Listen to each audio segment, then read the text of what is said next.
Mga par! Napag-usapan nga natin last video ang part 3 ng Ipo and Mexico arc, ang matinding laban ng legendary champion at ang kinaharap nitong problema. Ngayon naman, pagkikwentuhan natin ang finale, ang mga narealize ni Ipo matapos mapanood ang laban nila Sendo at Ricardo. Matapos manalo ni Ricardo Martinez laban kay Billy McCallum, napatingin ang legendary champion dito at sabi nito sa isipan, "Hindi ko naman hiniling maging mayaman, sumikat o maging inspirasyon sa mga tao. Ang gusto ko lang malaman kung tama ba ang tinahakong landas na magboxing. Kung gaano ako kalakas, walang makapagsabi sa akin, walang makapagpakita, wala din kayang sumubok kung gaano ako kalakas. Ang inihiling ko lang ay ang makalis ako sa kadiliman na to at makalapit sa totoong puso ng boxing." Habang malungkot niya yung iniisip, nagmamakaawa ito sa Diyos na sana may tumupad ng mga pangarap niyang yun.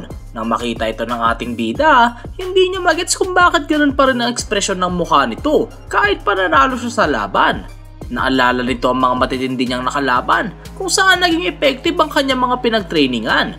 At dahil dun sa mga nakalaban niya, nalaman niyang hindi na sayang ang mga pinaghirapan niya at mas lalo pang nag-improve.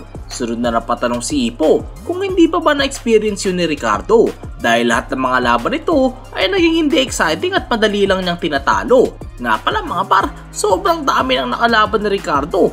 Ang standing nito ay 16-0 na nang matalo niya si Billy. Kaya naman halimaw talaga tong hayop na to. Biruin yung mga par, sa 69 matches na yun, ni isang beses hindi man lang niya nagamit yung buong lakas niya. Biglang naalala ng ating bida ang sinabi ni Takamura. Merong view sa tuktok na ang tanging mga naghirap at nagsakripisyo lang ang makakakita. At yun ang dahilan kung ba't kami umakyat. Umakyat papunta sa Holy Land ng mga boksingero. Kaya wag mo itong tawagin na lonely, kundi tawagan mo itong extraordinary. At sunod na napaisip si Ipo kung ano kaya ang nakikita sa tuktok nila Ricardo at Takamura. Biglang pinakita si Alt at napaisip ito na in-expect na niyang malalagay si Ricardo sa ganong posisyon, kung saan kikwestiyonin niya kung tama ba ang kanyang desisyon na magboxing dahil hindi pa ito nakaka-experience ng exciting na laban. Nalaman natin, kaya pala nagpupursige pa rin sa pagbaboxing si Alt ay dahil tinutuloy niya kuya si Ricardo at ayaw niya itong iwanan mag-isa. Pero since naniniwala siyang meron ng dalawang boksingero na kayang sumubok sa legendary champion, masaya na itong nagretiro. Piling ko mga par, si Ipo at Sendo yung tinutukoy nitong dalawang boksingero eh. Sa tingin nyo mga par, nagprepare nang umalis ang buong team nila Sendo at Ipo para sa kanilang victory party. Kinabukasan sa Mexico Airport, doon na nga mag-iiwalay si Ipo at ang Naniwa team. Sabi ni Sendo, teka lang, tinalo ko si Gonzales at tinalo ka nito. Parehas na knockout fight yun. So basically, as malakas na ako sa'yo. Nalaman nga natin kila Yanaoka na paulit-ulit niya na pala yung sinasabi. Madali namang nag-agree ang ating bida sa sinabi ni Sendo. Alam na din nga daw yun ng buong mundo matapos talunin ng Naniwa Tiger ang Grim Reaper ng Mexico.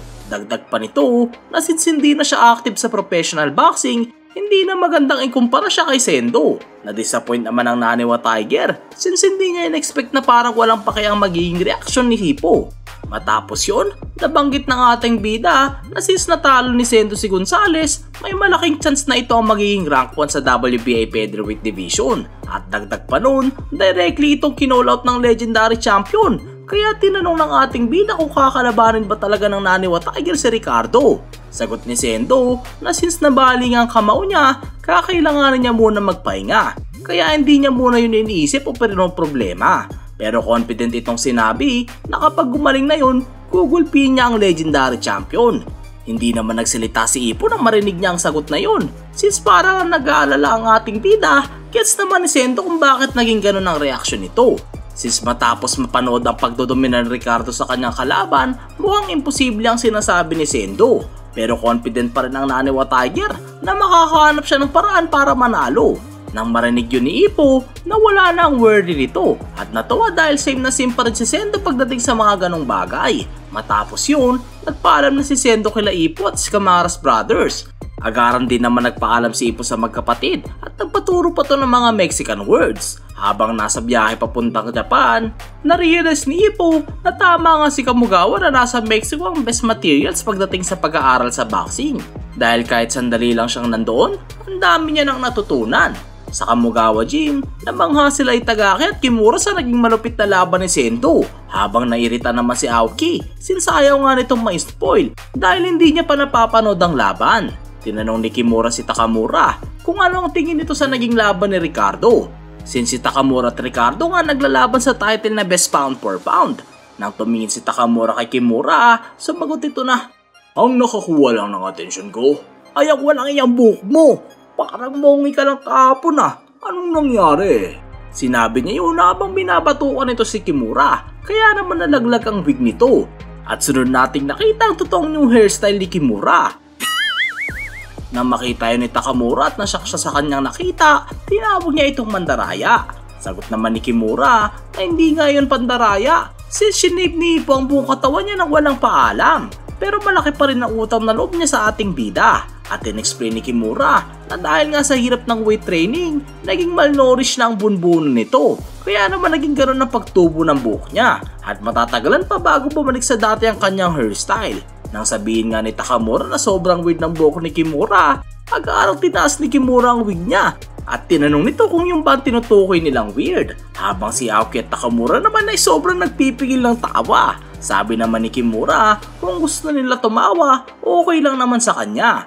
Pero sagot ni Aoki at Itagaki na since result nga yun ng mahirap na weight control, naiintindihan nila si Kimura at ayaw nilang maliitin ang effort nito. Habang si Takamura naman ay naniniwala ng pagtawa kay Kimura ay parang pagtawa rin sa sarili niya, since naiintindihan nito kung gaano kahirap ang weight management. Kaya naman hindi niya pwedeng tawaran si Kimura. Nang biglang itaas ni Kimura ulit ang wig niya at ipakita ang kappa hairstyle, muntik nang mamatay si Takamura kakapigil ng tawa nito. Habang si Itagaki at Aoki naman ay to the rescue para pigilan siya. Sabi ni Kimura dito, "Kamuntikan ka na no?" Sagot naman ni Takamura, "Huwag mo akong maliitin. Kung tungkol sa joke, tatawa ako ng tatawa. Pero hindi ko kayang tumawa sa sakripisyo ng mga boksingero para sa laban. Dahil pag ginawa ko yun, para ko na rin tinawanan ng boxing mismo. At malaking kalokohan yun."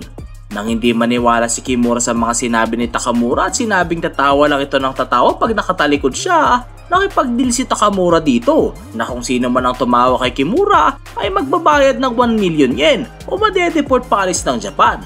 Nga pala mga par, pag kinonvert sa pera natin yun, mga almost 400,000 pesos din yun.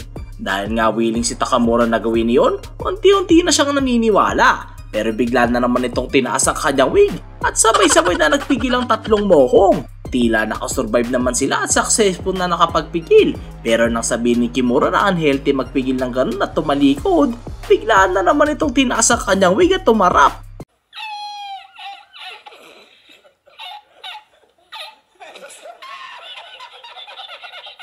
At kamuntikan silang madali nito at mapagbayad ng 1 million yen. Matapos yun, nasanay na si Takamura sa hairstyle ni Kimura. Nabanggit ni Aoki na kasalanan lahat yun ni Ippo. Pero sabi naman ni Takamura na okay lang since na-deport na nga ito. Sagot naman ni Itagaki na malapit na ang umuwi si Ippo galing Mexico. Nang marinig nila Kintaro ang salitang Mexico, na-miss nila ang kanilang senpai at nalungkot ang mga to. Matapos yun, nakita ni Takamura si Ippo na naglalakad papuntang gym at nakabalik na. Kaya naman na-excite at nabuhayan na ulit sila Taihei. Nang makabalik na si Ippo sa gym, napahingang malalim ito dahil na-miss nito ang environment na yon. Binigyan niya isa-isa mga gymmates niya ng mga wrestling mask na binili niya sa Mexico bilang souvenir. Tuwang-tuwa naman ang lahat dahil sa ganda ng quality ng mga mask na yon. Nabanggit ni Ippo na ang binili niyang mask para kay Kimura ay Japanese themed. Tuwang-tuwa naman si Kimura doon at agaran namang nakipag-wrestling si Takamura dito. Pero dahil nga napakainit habang nakamask, ayaw makipag-wrestling ni Kimura. Habang tinatanggal na nito ang kanyang mask, nagbagong tipla ng mukha ni Ippo na parang hindi mo ma-explain. At nagulat siya dahil parang wala nagbago nang tanggalin ni Kimura ang kanyang maskara. At hindi na nga napigilan nila Takamura na tumawa matapos makita yon. Kaya naman sigaw ng sigaw si Kimura na kailangan nila magbayad ng tigwa 1 million. Habang sinasabi ni Itagaki na parang mas lumala lang at nag-evolve lang si Kimura nang tanggalin niya ang kanyang maskara. Matapos yun, sa office ni Kamugawa, kinamusta nito si Ippo tungkol sa kanyang pagpunta sa Mexico. Nabanggit ni Ippo na imposible nga daw na hindi ka lumakas pag napapalibutan ka ng mga taong kagaya ng mga tiga Mexico na sobrang sigla pagdating sa boxing. Naintindihan na din ito kung bakit Mexico ang karya ng mga lightweight classes. at sunod niyang nabanggit na nabilib siya kay Sendo nang sabihin nito na hahanap siya ng paraan para talunin si Ricardo. Sabi naman ni Tanda na kahit nga natalo ni Sendo si Alfredo, ibang klaseng halimaw pa rin si Ricardo kumpara doon. Yun nga din daw ang sinabi ni Ipo, pero naniniwala ito na ganun pa rin na magiging reaksyon ng Naniwa Tiger. Nabanggit ni Ipo kay Kamugawa na habang pauwi siya ng Japan, halos 100 beses niyang kinalaban si Ricardo sa kanyang isipan at wala siyang magawa kundi mabugbog. At sa pang 95 na laban nila, napagdesisyonan nito na kung gagawin niya close range ang bakbakan, may chance siya na magkaroon ng opening si Ricardo pagkatapos may sa mga reckless punches na kukonekta sa balikat o siko niya. Nang tanongin ni Kamugawa tungkol sa pang 101 nilang laban, nabanggit ni Ipo na kung iisipin mo mabuti na kahit pa sabihin ng lahat na imposible kang manalo sa laban na yun, basta may isang clue ka na kailangan mong gawin pagdating sa laban, may chance na makahanap ka ng paraan para manalo sa match na yun. Since tao nga lang din ang kalaban, basta igalaw mo lang buong katawan at hindi ka susuko, walang imposible. At yun nga daw lahat ng mga natutunan niya na gusto niyang ituro sa lahat ng mga newcomers. Matapos yun, nagpasalamat ito kay Kamugawa sa pag-alis niya at narealize ni Tanda na may natutunan nga itong si Ipo sa pagpunta niya sa Mexico.